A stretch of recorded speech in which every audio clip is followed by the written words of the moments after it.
अच्छी और सच्ची खबर में सबसे पहले बात माघ मेले की, जिसके लिए संगम की रेती पर तंबुओं का शहर तेजी से बसाया जा रहा है। भूमि आवंटन के बाद साधु संतों और विभिन्न अखाड़ों के शिविर लगने शुरू हो गए हैं। इन शिविरों में रहकर कल्पवासी संगम तट पर कठोर साधना, तप, जप और नियमपूर्ण जीवन का पालन करेंगे। अनुमान यह है कि पूरे 1.5 महीने चलने वाले इस मेले के प्रमुख स्नान पर्वों पर करीब 15 से 20 करोड़ श्रद्धालु संगम में पवित्र डुबकी लगाएंगे, जिनके लिए मेला क्षेत्र में सुरक्षा, लाइट, सड़क, पीने के पानी और साफ सफाई को लेकर खास तैयारी की जा रही है। माघ मेले से जुड़ी इन्हीं तैयारियों पर देखिए हमारी ये रिपोर्ट।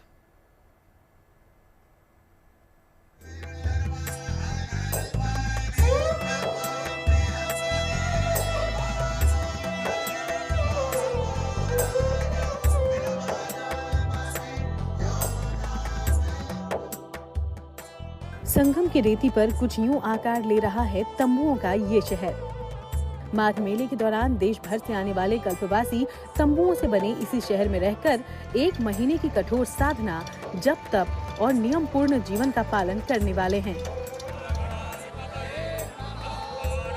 परंपरा के अनुसार सबसे पहले भूमि आवंटन के बाद साधु संत और अलग अलग अखाड़ों के शिविर लगने शुरू हो चुके हैं। इन शिविरों में माघ मेले के दौरान पूजा पाठ और तरह तरह के धार्मिक अनुष्ठान होंगे, जिनमें बड़ी संख्या में लोगों के शामिल होने की उम्मीद है। हम इसी दंडीवाड़े के अंदर आपको दिखा रहे हैं किस तरह से यहाँ पर तैयारियां की जा रही हैं। आप देख सकते हैं तंबू यहाँ पर लगाए जा रहे हैं और तैयारियां की जा रही हैं। और इस बार जो एक शुभ संयोग बन रहा है वो 75 साल के बाद यहाँ पर 76वें साल में सूर्य मकर राशि में प्रवेश कर रहा है और ये विशेष जो संयोग है वो बन रहा है। और इसलिए यहाँ पर जो श्रद्धालु हैं वो करीब 12 से 15 करोड़ श्रद्धालु आने की यहाँ पर उम्मीद जताई जा रही है। तो ये पूरा जो माघ मेला है सबसे बड़ा वार्षिक धार्मिक मेला है और यहाँ पर जो साधु संत और तमाम लोग श्रद्धालु आकर यहाँ पर संगम में आस्था की डुबकी लगाते हैं। और संस्थाएं, करीब 4000 संस्थाएं यहाँ पर बसाई जाएंगी और उनकी मूलभूत सुविधाएं यहाँ पर उनको किसी तरह की दिक्कत ना हो, तो मेला प्रशासन उनके लिए पूरी तैयारियां कर रहा है। अब इस बार माघ का जो संयोग बन रहा है, अगर मैं उसमें लोग आते हैं स्नान करने के लिए तो उन्हें कुंभ के जैसा ही फल प्राप्त होगा स्नान करने का संगम में। इसलिए अंदाजा तो है कि भीड़ होगा और हम लोग उसी के प्रकार तैयारी कर रहे हैं। हर साल माघ के महीने में लगने वाला ये धार्मिक मेला इस बार 800 हेक्टेयर में 7 सेक्टर्स में बसाया जा रहा है, जहां 15 से 20 करोड़ श्रद्धालुओं की सुविधा के लिए व्यापक इंतजाम हो रहे हैं। जानकारी के मुताबिक सिंचाई विभाग की ओर से संगम में रोजाना 10,000 क्यूसेक पानी की उपलब्धता सुनिश्चित की जाएगी। नमामि गंगे प्रोजेक्ट को गंगा जल की शुद्धता बनाए रखने की जिम्मेदारी मिली है, जबकि यूपी जल निगम 242 किलोमीटर पीने के पानी की पाइपलाइन और 85 किलोमीटर सीवर लाइन बिछा रहा है, ताकि गंगा और यमुना नदी में सीवर का एक बूंद भी न जाए। वहीं पीडब्ल्यूडी 7 पांटून ब्रिज बना रहा है और 160 किलोमीटर चकर्ड प्लेट बिछाई जा रही है, ताकि श्रद्धालुओं को आवाजाही में दिक्कत न हो। हर बार की तरह इस बार भी स्वास्थ्य सुविधाओं पर खास जोर दिया जा रहा है। मेला क्षेत्र में 2 20-20 बेड के हॉस्पिटल, 12 प्राथमिक स्वास्थ्य केंद्र, 2 हेल्थ सेंटर, 5 आयुर्वेदिक और 5 होम्योपैथिक अस्पताल तैयार किए जा रहे हैं और 50 एम्बुलेंस भी हमेशा तैयार रहेंगी। इसके अलावा साफ सफाई के लिए नगर विकास विभाग 25,000 शौचालय, 8,000 डस्टबिन, 10 लाख लाइनर बैग और 30 सक्शन मशीनें तैनात करने वाला है। साथ ही मेला क्षेत्र की सफाई के लिए 3,000 से ज्यादा सफाई कर्मचारी तैनात किए जाएंगे। इतना ही नहीं, साफ सफाई के काम के लिए पोकलेन और जेसीबी मशीनें भी लगाई जा रही हैं। प्रयागराज के मेयर ने ऐसी ही 5 नई मशीनें पूजा पाठ के बाद मेला प्रशासन के सुपुर्द कर दी हैं। सफाई व्यवस्था को चुस्त और दुरुस्त करने का प्रयास, लगातार प्रयास नगर निगम कर रहा है और उसी निमित्त आज ये 5 नए मशीनी संयंत्र निश्चित रूप से प्रयागराज को स्वच्छ प्रयागराज बनाने में अपनी भूमिका का निर्वहन करेगा। ये सारे संसाधन आज मैं प्रयागराज की जनता को सुपुर्द करता हूँ और लगातार निरंतर प्रयास है हम लोगों का, नगर निगम परिवार का, कि हम लोग प्रयागराज जो एक आध्यात्मिक शहर है, एक संदेश देने वाला शहर है। अपनी सफाई व्यवस्था से, अपनी सुंदरता से भी आने वाला माघ मेला जो करोड़ों लोग आएंगे। पिछला जो कुंभ मेला था आप सब लोगों ने देखा है, पूरी दुनिया ने देखा है। उसी माघ मेला को उसी तर्ज पर साफ सुथरा स्वच्छ बनाने के लिए इसे रोबोट और जेसीबी और पोगलैंड को आज नगर निगम ने खरीदा है। ऐसी मान्यता है कि माघ मेले के दौरान संगम में स्नान करने से सभी पाप धुल जाते हैं और मोक्ष की प्राप्ति होती है। इसी वजह से हर साल लाखों श्रद्धालु इस भव्य आयोजन में भाग लेने देश के कोने कोने से दौड़े चले आते हैं। इस बार भी 44 दिनों के इस आयोजन में आस्थावान श्रद्धालुओं का यही हुजूम उमड़ने की संभावना जताई जा रही है। प्रयागराज से Pankaj Srivastava, good news today. अगली अच्छी खबर गुजरात से है, जहां पर राजकोट और भरूच में वायुसेना की तरफ से शानदार एयर शो का आयोजन किया गया, जिसमें सूर्य किरण एरोबेटिक टीम, आकाश गंगा स्काई डाइविंग टीम और सारंग हेलीकॉप्टर डिस्प्लेस टीम ने जबरदस्त हवाई प्रदर्शन किया, जिसे देखने के लिए हजारों की संख्या में लोग पहुंचे। इन हजारों लोगों की मौजूदगी में वायुसेना के इन वायुवीरों ने अपनी असाधारण फुर्ती, सटीकता और टीम वर्क का शानदार प्रदर्शन किया। इस आयोजन का मकसद युवा पीढ़ी को एयरफोर्स के कामकाज के बारे में बताना और देश सेवा के प्रति जागरूक करना था।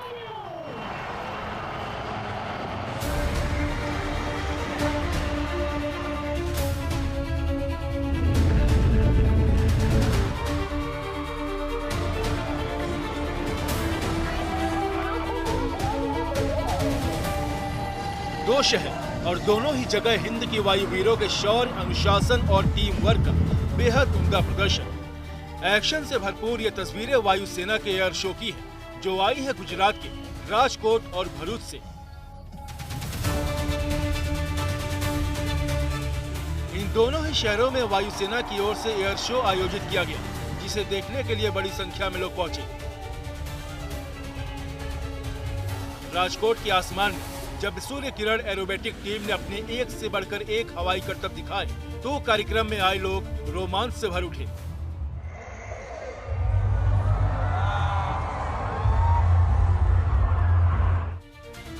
सूर्य किरण एरोबेटिक टीम के 9 विमानों ने आसमान में अलग अलग फॉर्मेशन बनाकर दर्शकों की खूब तालियां बटोरी।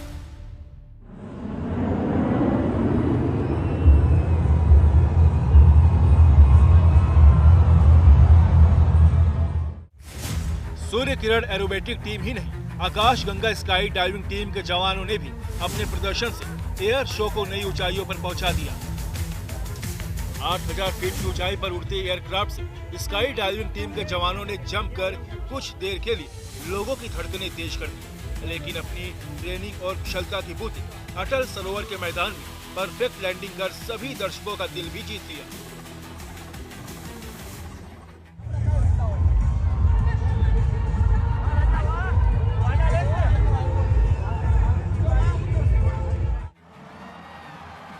वायु वीरों के इस हैरत अंगेज प्रदर्शन के अलावा एयरफोर्स के बैंड ने भी अपनी देशभक्ति धुनों से एयर शो में आए दर्शकों को झूमने पर मजबूर कर दिया।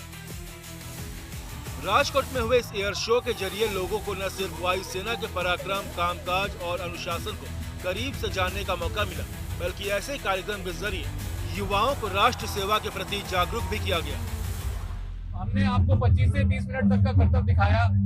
कुछ करतबों के नाम मैं लेना चाहूंगा, जैसे कि लूप, फ्लोवर, रोल, और उसके बाद टीम विभिन्न हिस्सों में विभाजित हुई और आपने देखा 1+1, 2+2, हार्ट और क्यूबन जैसे मनूवर्स।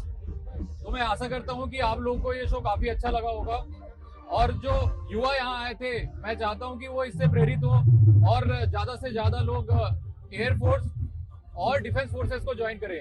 हमने कभी सोचा ही नहीं था कि राजकोट में इस तरह का शो होगा, और ये देख के हम लोगों को बहुत ही ज्यादा खुशी हुई है। स्टंट्स हो रहे थे, कितना एक्साइटमेंट हो रहा था? बहुत ही ज्यादा हम लोग एक्साइटेड थे। ये देख के हम लोगों को भी प्राउड फील हो रहा था कि इंडियन की एयरफोर्स यहाँ तक अच्छा करतब कर रहे हैं।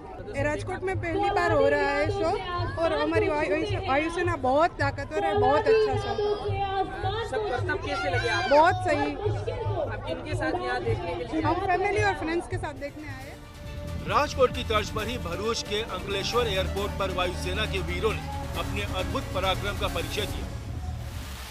एयर शो के दौरान सारंग हेलीकॉप्टर डिस्प्ले टीम ने जबरदस्त हवाई प्रदर्शन किया। इस दौरान सारंग टीम ने diamond formation, salute formation, lotus formation और हार्ट फॉर्मेशन के जरिए अपना हुनर दर्शकों को दिखाया। लोगों ने भी तालियां बजाकर इन वायु वीरों की खूब हौसला अफजाई की।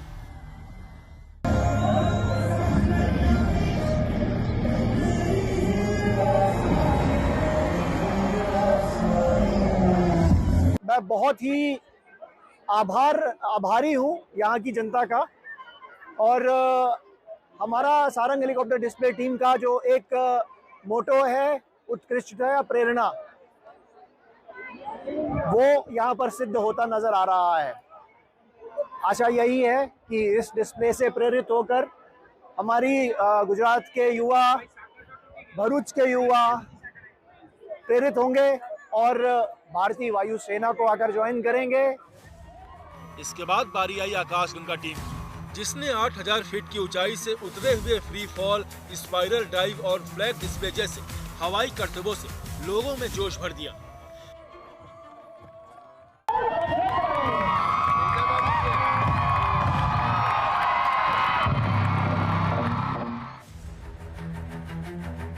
इस एयर शो को लेकर भरूच के लोगों में जो उत्साह दिखा, खासकर युवाओं में, उसे देख वायुसेना की टीम भी बहुत खुश हुई।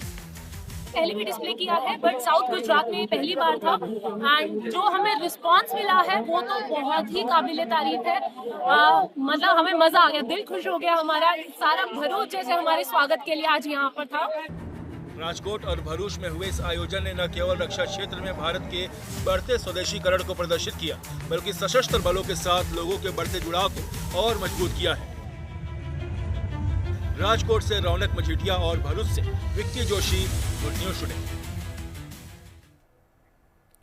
चलिए बढ़ते हैं आगे और अब बात बच्चों के मानसिक स्वास्थ्य से जुड़ी एक खबर की, जो कि एम्स दिल्ली के मनोचिकित्सक विभाग के विभागाध्यक्ष प्रोफेसर आनंद कुमार के दावे पर आधारित है। मेंटल हेल्थ से जुड़े एक्सपर्ट की माने तो इस भागदौड़ भरी जिंदगी में बोर होना आपके बच्चों के लिए अच्छा है। 10 से 15 मिनट तक बच्चों के पास कोई काम ना होना उनके दिमाग के लिए बेहद अच्छा है। मोबाइल या टीवी स्क्रीन से कुछ पल की छुट्टी उनके दिमाग में फुर्ती की गारंटी देती है।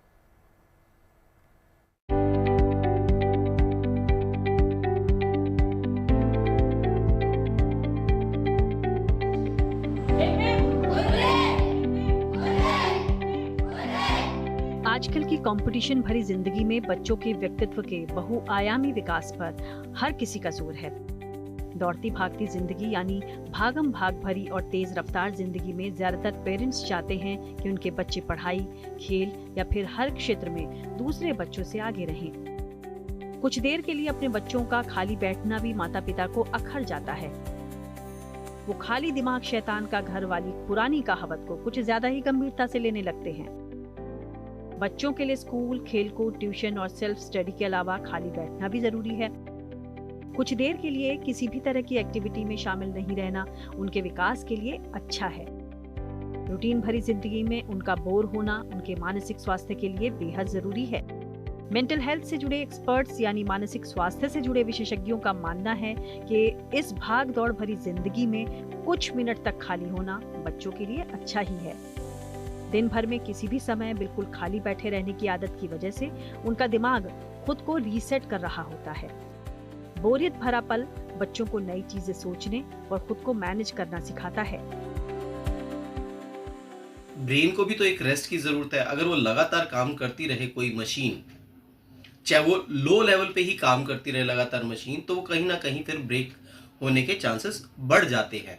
तो इसलिए बच्चों के पास खाली समय, ताकि वो अपने आइडियाज जनरेट कर सके, अपनी हॉबीज पूरी कर सके, लोगों के साथ संबंध बना सके और खाली बैठ के भी नेचर को एंजॉय कर सके या आसपास के माहौल को एंजॉय कर सके, ये बहुत ज़रूरी है। तो बच्चों को बोर होने देना बहुत ही आवश्यक है ताकि ब्रेन पूरा काम कर सके। मानसिक स्वास्थ्य से जुड़े विशेषज्ञों का मानना है कि दिन के किसी पहर किसी भी तरह की एक्टिविटीज में इन्वॉल्व नहीं होना बच्चों के भी दिमाग को चुस्त दुरुस्त और तंदुरुस्त रखता है। ऐसे में उनकी तरफ से बोरियत की शिकायत पर उनको मोबाइल फोन या टीवी देखने का विकल्प नहीं देना उनमें रेजिलियंस यानी मुश्किल परिस्थितियों, तनाव या झटकों से उबरने की क्षमता पैदा करती है। इसके लिए बच्चों के दिमाग को भी आराम करने की जरूरत है।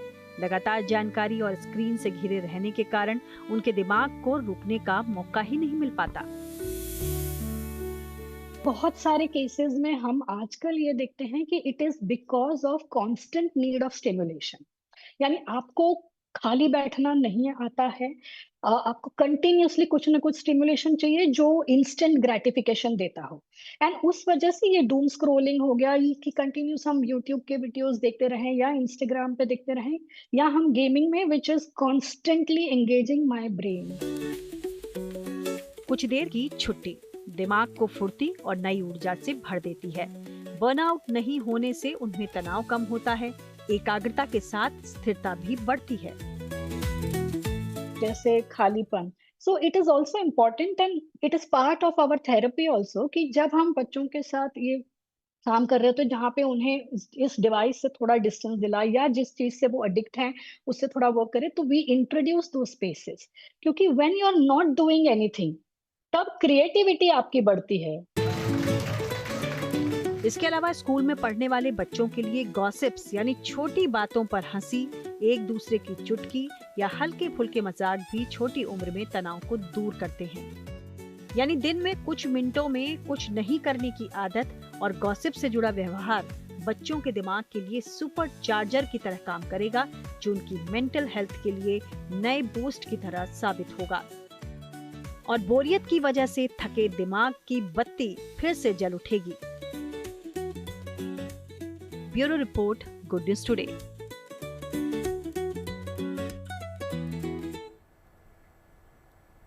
गुनगुनी धूप हो तो सर्दियों का मजा कई गुना बढ़ जाता है। अच्छी बात यह है कि अभी दिल्ली समेत उत्तर भारत के ज्यादातर शहरों में धूप निकल रही है, मगर सुबह और शाम के वक्त बेहद ठंड है। दिल्ली में तो सुबह के वक्त कोहरा भी छाने लगा है। ऐसा ही हाल लखनऊ और दूसरे शहरों का है। माना जा रहा है कि आने वाले दिनों में कोहरा और घना हो जाएगा, साथ ही शीतलहर भी तेज हो जाएगी। ऐसे में ठंड का प्रचंड प्रहार मैदानों को सहना पड़ सकता है।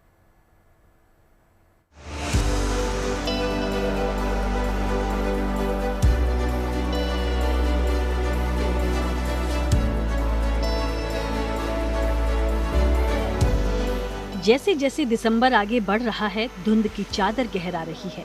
धुंध की वजह से विजिबिलिटी कम हो गई है, इतनी कम कि सुबह के वक्त गाड़ियों की हेडलाइट तक जलानी पड़ रही है, क्योंकि कुछ मीटर दूर बाद कुछ भी साफ साफ नजर नहीं आ रहा।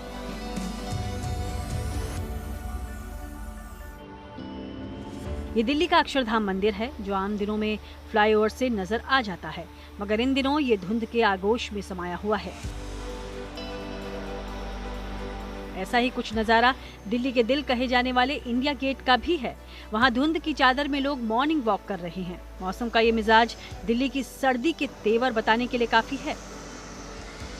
दिल्ली ही नहीं, उसके आसपास के शहरों में भी सुबह और शाम के समय अच्छी खासी ठंड पड़ने लगी है। कहा तो ये भी जा रहा है कि 11 दिसंबर से पारा और नीचे जा सकता है। मतलब आने वाले दिनों में लोगों को कड़कड़ाती ठंड के लिए तैयार रहना होगा। भारत के आसपास कुछ क्षेत्र, हिमालयी क्षेत्र, वहाँ से भी जब ठंडी नॉर्दर्ली या नॉर्थ वेस्टर्ली हवाएं आती हैं तो वो भी टेम्परेचर गिराती हैं, जिसकी वजह से शीतलहर जैसी कंडीशन देखने को मिलती है। संगम नगरी प्रयागराज की सड़कों पर पसरा सन्नाटा बता रहा है कि ठंड प्रचंड हो चली है। सुबह की शुरुआत कोहरे के साथ होती है और दिन ढलते ही फिर धीरे धीरे कोहरा छाने लगता है। यहाँ ठंड से बचाव के लिए लोग अलाव तापते भी दिख जाएंगे। बहुत ज्यादा ठंड है, बहुत गलन है, बहुत ज्यादा गलन है। अभी तो ये स्टार्टिंग है, आगे अनुमान ये लगाया जाता है कि इससे ज़्यादा ठंड पड़ेगी। गलन की शुरुआत 2 दिन से हो गई है। प्रयागराज की तरह लखनऊ शहर का भी यही हाल है। ऐसे में वहाँ इंसानों के साथ साथ जानवरों का भी ख्याल रखा जा रहा है। यहाँ के चिड़ियाघर में जानवरों को ठंड से बचाने के लिए विशेष इंतजाम किए गए हैं। जानवरों के बाड़े में हीटर और घास के बिछौने बिछा दिए गए हैं। इस समय जो भी हमारे कोल्ड ब्लडेड एनिमल्स हैं, जैसे सांप हो गए, रेप्टाइल्स, जितने भी हमारे सरीसृप जिनको हम कहते हैं वो हो गए, उनके लिए हीटर्स की व्यवस्था कर दी गई है, कंबलों की व्यवस्था कर दी गई है और पुआल की व्यवस्था कर दी गई है। क्योंकि आप जानते हैं कि सांप प्रजाति के, सरीसृप प्रजाति के जो जितने भी जानवर हैं वो इस समय हाइबरनेशन में चले जाते हैं। तो हाइबरनेशन में जितने जानवर जाते हैं उनको ऐसी व्यवस्था दे दी जाती है ताकि वो इन सब कंबल और पुआल के नीचे अपने बॉडी को ले जाएं और वहाँ पर वो सुरक्षित रह सकें ठंड से। जो हमारे हर्बीवोर्स हैं या बड़े जानवर हैं उनके लिए भी बैठने वाली जो जगहें हैं जहाँ पर अक्सर वो बैठते हैं उन जगहों पे पुआल बिछा दी गई है, और उनके जो नाइट सेल्स हैं जहाँ पे वो रात्रि में विश्राम करते हैं और खाना खाते हैं उनमें हीटर्स लगा दिए गए हैं। इसके अलावा बड़े बड़े पेड़ों की टहनियों को काट दिया गया ताकि जानवरों के बाड़ों में धूप आ सके। उत्तर प्रदेश की तरह ही पंजाब, हरियाणा और राजस्थान में भी तापमान लगातार नीचे की ओर जा रहा है और ठंड बढ़ रही है। तो अनुमान यही है कि जो सेंट्रल इंडिया, उसका नॉर्थ वेस्ट इंडिया, उसका आसपास का क्षेत्र जो है और साउथ वेस्ट इंडिया कुछ क्षेत्र है, वहाँ पर जो न्यूनतम तापमान है वो सामान्य से कम रहने की संभावना है एवरेज फॉर्म में अगर हम देखें इन 3 महीनों में, इन दिसंबर से लेकर फरवरी के दौरान। वहीं कोल्ड वेव कंडीशंस की बात करें तो ये भी नॉर्थ वेस्ट इंडिया में, सेंट्रल इंडिया में और कुछ स्थानों पर नॉर्थ ईस्ट इंडिया में भी कहीं कहीं पर ये जो above normal cold wave days हैं वो देखने को मिल सकते हैं इस पर्टिकुलर सीजन में, यानी दिसंबर से फरवरी के दौरान। इस बदलते मौसम में खुद को सुरक्षित रखना ही बेहद जरूरी है, क्योंकि तभी सर्दियों का असली मजा लिया जा सकता है। दिल्ली से अनमोल बाली के साथ bureau report, good news today. इसी के साथ अच्छी खबर सच्ची खबर में मेरे यानी कि श्वेता झा के साथ फिलहाल इतना ही।